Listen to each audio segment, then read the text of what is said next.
The annual Anime NYC Festival just happened to be on when I was in town.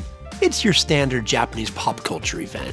Not really my scene, what with the cosplay and whatnot, but they just so happen to be holding a ramen panel with a few of my friends. Let's see what they have to say. You might remember Mike Cattaneo from a recent video of mine in Chicago. He continues to develop recipes and sell out his monthly pop-ups.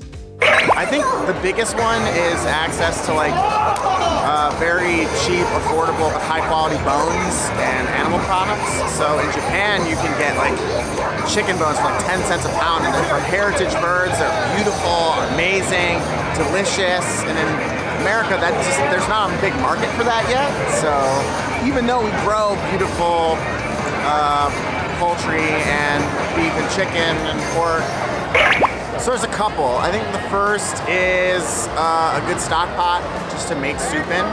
I think that's just a useful piece of equipment in general. Soup making is very rewarding. It stores really well in the freezer, so you can make a bunch of broth, keep it in the freezer forever. That's really great to have. And then also those noodle baskets, buy one or two. They're super versatile. You can boil pasta in them, you can boil vegetables in them, which is also a really good thing to have. Let's do it. I'm all game. Let's go. Akahoshi 2019, maybe we do it.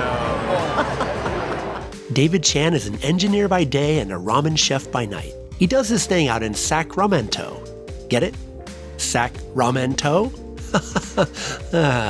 I'll pass the mic to him. I think the best question to ask is just, what's your favorite style? You have to gauge the person. If they like something spicy, if they like something delicate, you can kind of get some sort of sense if they're like something refined. Tell you something about their personality. I think lately I've been experimenting with lime, similar to yuzu kosho, but I've been substituting lime for the yuzu, and I use jalapenos instead, and it gives a nice Southeast Asian flair.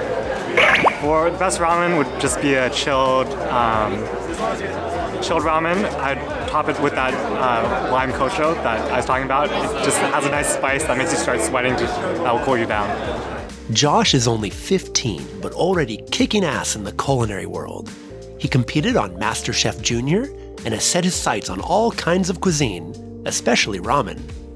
So I think the first time I had a real bowl of ramen was actually at Momofuku when I was really, really young. I'd say 2 or 3 because they just opened. My parents wanted to try it out, and it was just opening back at the first space on First Avenue. And I don't remember it specifically because I was like 3 or 2, but I would go there really often because my parents liked it, and I just remember tasting it now, and I still actually love Momofuku ramen because it's such a nostalgic feeling. Maybe it's because I'm biased because I'm friends with Mike and David, but I mean, I see a lot of stuff happening in California, Chicago, all of California and Chicago, and next up I see a lot in Austin.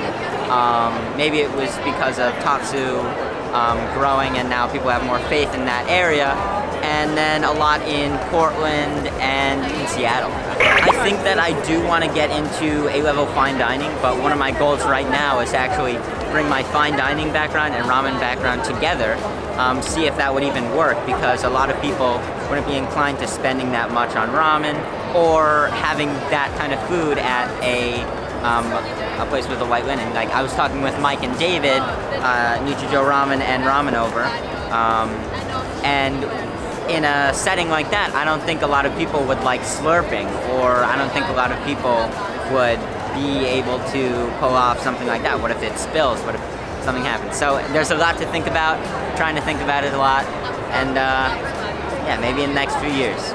The short on Keizo Shimoto is that he was a ramen blogger, moved to Tokyo to work in ramen shops, moved to New York, created the trendiest food of the last decade, the ramen burger, and opened his own shop and noodle factory.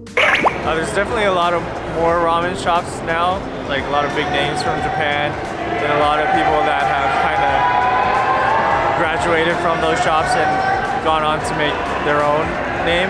So it's really become an extensive scene, and ramen quality is getting better and better every year. That's a good question. Well, from a ramen owner and maker perspective, it's the water. The water is a big difference. from a shop, that's hard to say. Like, I think I grew up in LA, so I kind of feel like a lot of my memories are there. So a lot of those, you know, really nostalgic ramen shops are in LA that do like a shoyu style. New York is more of a tonkotsu town, so it's kind of different in a sense, but it's really authentic and traditional, so can't complain about both.